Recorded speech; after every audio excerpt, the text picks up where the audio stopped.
നമുക്ക്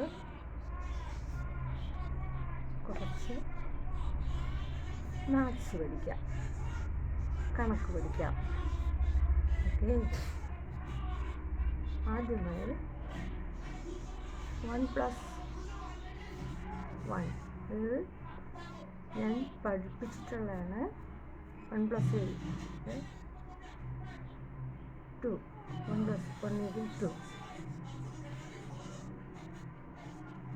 1+1 = 2. ഒന്നും ഒന്നും 2.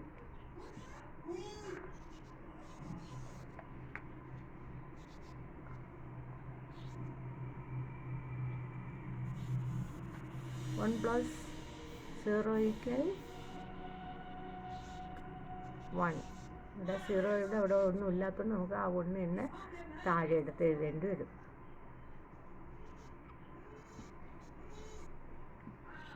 അടുത്ത് 11+11 ആണ് നോക്കുമ്പോൾ 1+1 = 2. 1+1 = 2, 22. ഓക്കെ, 11+1 = 12. 1+1 = 2, 1. ഇവിടെ വേറെ സംഖ്യ കൂട്ടാനില്ലാത്തതുകൊണ്ട് 1 താഴെ എടുത്ത് എഴുതണം. അടുത്ത് കുറച്ചുകൂടെ വലിയ സംഖ്യ ആണല്ലോ. 68 + 62 = 8 + 2 = 8 × 2 10. ബാലൻസ് 1. 6 + 6 = 12 + 1 13. 130 130 കിട്ടി. ഓക്കെ, അടുത്തതായി നമുക്ക് ഈ 130 എങ്ങനെ കിട്ടി? അപ്പം നമുക്ക് ഈ 62 നമുക്ക് ഇതിൽ കുറയ്ക്കാം. ഇത് കറക്റ്റ് ആണോ എന്ന് അറിയാനായിട്ട്, ഈ 130 കറക്റ്റ് ആണോ എന്ന് അറിയാനായിട്ട് നമുക്ക് ഈ 130 നിന്ന് 68 കുറയ്ക്കാം. 130 - 62 130 - 62 സബ്ട്രാക്ഷനാണ്. അപ്പോൾ ഈ സംഖ്യ നമുക്ക് കിട്ടണം. അതിനാണ് നമ്മളിങ്ങനെ സബ്ട്രാക്ഷൻ ചെയ്യുന്നത്.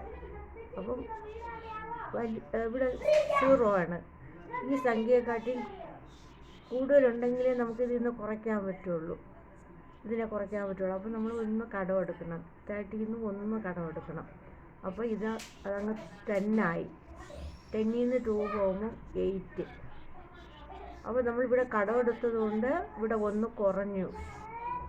അപ്പോൾ എന്ത് ചെയ്യണം? ഇവിടെ 2 ആണ് വന്നിരിക്കുന്നത്. 3 നിന്ന് 1 അവിടെ പോയപ്പോൾ ഇവിടെ 2 ആണ് വന്നിരിക്കുന്നത്. അപ്പോൾ എന്ത് ചെയ്യണം? ഇവിടെ 2 നമുക്ക്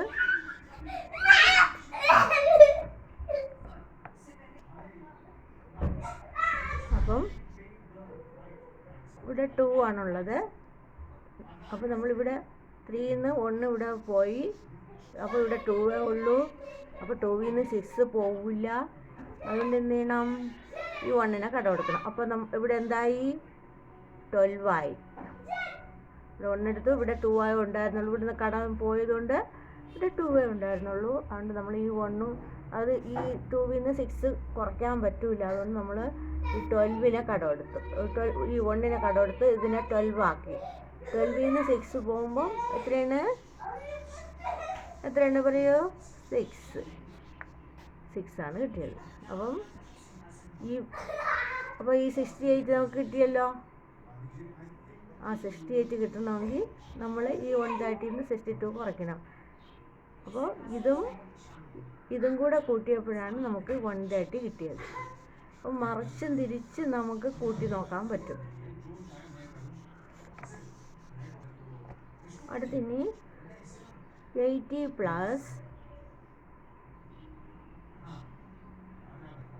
72 വലിയ സംഖ്യകളാണ്, 100-ന് താഴെയുള്ള സംഖ്യകളാണ് കൂട്ടുന്നത്.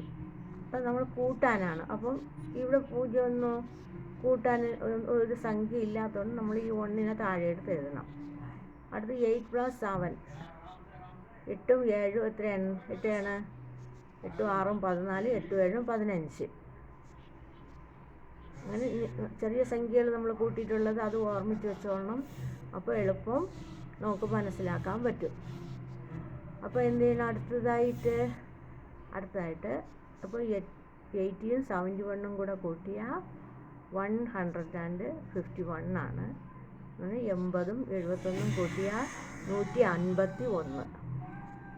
അപ്പോൾ ഇനി എന്ത് ചെയ്യണം? ഈ 151 കിട്ടാനായിട്ട് ഈ സംഖ്യയിൽ നിന്ന് ഇതിൽ ഏതെങ്കിലും ഒരു സംഖ്യ കുറച്ചാൽ അടുത്ത സംഖ്യ കിട്ടും. ഒരു സംഖ്യയാണ് കുറയ്ക്കണമെങ്കിൽ ഈ സംഖ്യ കിട്ടും. ഇതിൽ നിന്ന് ഈ സംഖ്യയാണ് കുറയ്ക്കണമെങ്കിൽ ഈ സംഖ്യ കിട്ടും. അപ്പം നമുക്ക് 151 ഏത് കുറയ്ക്കണം? 80 കുറയ്ക്കണം. അപ്പോൾ 71 കിട്ടുമെന്ന് നോക്കാം. 80 കുറയ്ക്കുകയാണ്. അപ്പോൾ ഈ 1-ൽ 0 പോയാൽ എത്ര കിട്ടും? 1 തന്നെ കിട്ടും. ഇവിടെ വേറെ ഒന്നും സംഖ്യ ഇല്ലാത്തതുകൊണ്ട് ആ 1-നെ തന്നെ താഴെ ഇറക്കി എഴുതുക. അടുത്ത് 5-ൽ 8 പോവോ? ഇല്ല. വലിയ സംഖ്യ ആയിരുന്നാൽ ചെറിയ സംഖ്യ കുറയ്ക്കാൻ പറ്റുള്ളൂ. അപ്പോൾ നമ്മൾ 1 ഇവിടുന്ന് കടമെടുക്കണം. അപ്പോൾ എത്ര കിട്ടും? 15 ആയി. 15-ൽ 8 പോയാൽ നമ്മളിവിടെ നേരത്തെ ഒരു സംഖ്യ കണ്ടല്ലോ. 15-ൽ 8 പോയപ്പോൾ എത്രയാണ്? 15-ൻ്റെ ഏത് സംഖ്യ കൂട്ടിയാലാണ് 8 കിട്ടുന്നത്? അപ്പോൾ 8ഉം 7ഉം 15 അല്ലേ? അപ്പം ആ 7 എന്താണ്? 7 കിട്ടുന്നത്. 8ഉം 7ഉം 15 ആയതുകൊണ്ട് നമുക്ക് 7 കിട്ടുന്നത്. 71 കിട്ടിയല്ലോ ഈ സംഖ്യ. കൊള്ളാമോ? കണക്കിലെ കളികളോ ഉള്ളാമോ? അടുത്തതായിട്ട് ഡിവൈഡാണ് പഠിപ്പിക്കാൻ പോകുന്നത്. ഡിവൈഡ് ചെയ്യുക എന്ന് വെച്ചാൽ നമ്മളിപ്പോൾ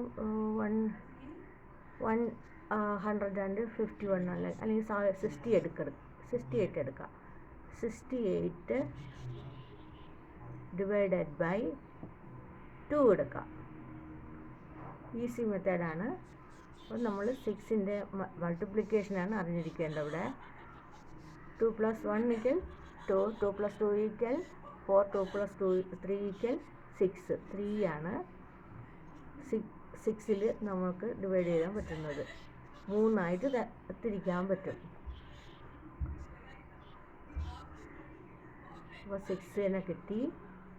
അപ്പം നമ്മൾ മൈനസും പ്ലസ്സൊക്കെ ചെയ്യുമ്പോൾ റൈറ്റ് സൈഡിൽ നിന്നാണ് കൂട്ടുന്നതും കുറയ്ക്കുന്നതും ഒക്കെ. പക്ഷേ ഡിവൈഡ് വരുമ്പോഴത്തേക്ക് നമ്മൾ ബാക്ക് സൈഡിലുള്ള സംഖ്യയാണ് ആദ്യം ഡിവൈഡ് ചെയ്യുന്നത്. മൾട്ടിപ്ലിക്കേഷൻ വെച്ച് ഇതിനെ ഡിവൈഡ് ചെയ്യുന്നത്. ഈ സംഖ്യയുടെ മൾട്ടിപ്ലിക്കേഷനാണ് ഇവിടെ ഇതിനെ നമുക്ക് ഡിവൈഡ് ചെയ്യാൻ പറ്റുന്നത്. എത്ര ഇരട്ടിയാണ് ഇതുള്ളത്, ഈ സംഖ്യയുടെ എത്ര ഇരട്ടിയാണ് ഇവിടെ ഉള്ളത്, അതിനെ നമുക്ക് മൾട്ടിപ്ലിക്കേഷൻ ചെയ്യാൻ പറ്റുള്ളൂ. എന്നുവെച്ചാൽ നമുക്ക് ഞാൻ ഒരു ബീഡ്സ് വെച്ച് ഒരു മാത്സ് പറഞ്ഞുതരാം. ഞാൻ ബീഡ്സ് അല്ല എടുത്തിട്ടുള്ളത്, ഞാൻ വളയാണ് എടുത്തിട്ടുള്ളത്. ഈ വള ഉണ്ട്. നമ്മളിപ്പോൾ മൾട്ടിപ്ലിക്കേഷൻ ചെയ്ത് എന്താണ് 3 മൾട്ടിപ്ലിക്കേഷൻ ചെയ്ത് എങ്ങനെയാണ്? അപ്പോൾ 3 പേർക്ക് ഒരു വസ്തു ഉണ്ടെങ്കിൽ അത് 3 പേർക്കായിട്ട് കൊടുക്കണം, അല്ലെങ്കിൽ 3 ഭാഗിച്ചെടുക്കണം. അതിനാണ് നമ്മൾ മൾട്ടിപ്ലിക്കേഷൻ. ഈ 2-ൻ്റെ മൾട്ടിപ്ലിക്കേഷനാണ് 2 + 2 + 2. ഇതാണ് 2-ൻ്റെ മൾട്ടിപ്ലിക്കേഷൻ. 2, 2, 2. അപ്പോൾ 2 + 2 = 4, 4 + 2 = 6. അതാണ് ഡിവൈഡ് ചെയ്യേണ്ടത്. ഇങ്ങനെയാണ് ഭാഗിച്ച് കൊടുക്കേണ്ടത്. ചിലപ്പം വളയൊക്കെ ആണെങ്കിൽ 3 കുട്ടികൾക്കായിട്ട് നമ്മൾ കൊടുക്കണം, അല്ലെങ്കിൽ ചോക്ലേറ്റ് ആണെങ്കിൽ നമ്മൾ 3 കുട്ടികൾക്കായിട്ട് കൊടുക്കണമെങ്കിൽ അതാണ് ഈ 6-നെ നമ്മൾ ഭാഗിച്ച്. എങ്ങനെയാണ്? 2 + 2 + 2 = ഒന്നുകൂടി നമുക്ക് കൗണ്ട് ചെയ്ത് നോക്കാം. 1, 2, 3, 4, 5, 6. ഈ സംഖ്യയാണ് നമുക്കിവിടെ കിട്ടിയത്. 6-നെ നമ്മൾ 3 ഭാഗിച്ചു. 2 വെച്ചാണ് നമ്മൾ 3 ഭാഗിച്ചത്. നമുക്കിനി അതിൻ്റെ ആൻസർ എഴുതാം. അപ്പം 2 ഭാഗിച്ചപ്പോൾ കറക്റ്റായിട്ട് നമുക്ക് ഡിവൈഡ് ചെയ്യാൻ പറ്റി. 6നെ 2 കൊണ്ട് കറക്റ്റായിട്ട് ഡിവൈഡ് ചെയ്യാൻ പറ്റി 3 കിട്ടി ആൻസർ. അപ്പോൾ ഇവിടെ ഇനി നമ്മൾ മൈനസ് ആണ് ചെയ്യേണ്ടത്. 0 ആണ് ഇവിടെ കിടക്കുന്നത്. അടുത്ത് 8 ആണ്. 8നെ നമ്മൾ ഇനി 8നെ ഡിവൈഡ് ചെയ്യണം. 2 കൊണ്ടാണ് ഡിവൈഡ് ചെയ്യേണ്ടത്. അപ്പോൾ 2 ആദ്യം 2 വീതം വയ്ക്കാം. 2, അടുത്ത് 4, 6, അടുത്ത് 8. 8 കിട്ടണമെങ്കിൽ അപ്പോൾ എത്ര പ്രാവശ്യം ഗുണിക്കണം? 2നെ എത്ര പ്രാവശ്യം ഗുണിക്കണം? 4 പ്രാവശ്യം. 1, 2, 3, 4. അതാണ് 2 + 2 + 2 = 4 + 2 = 6 + 2 =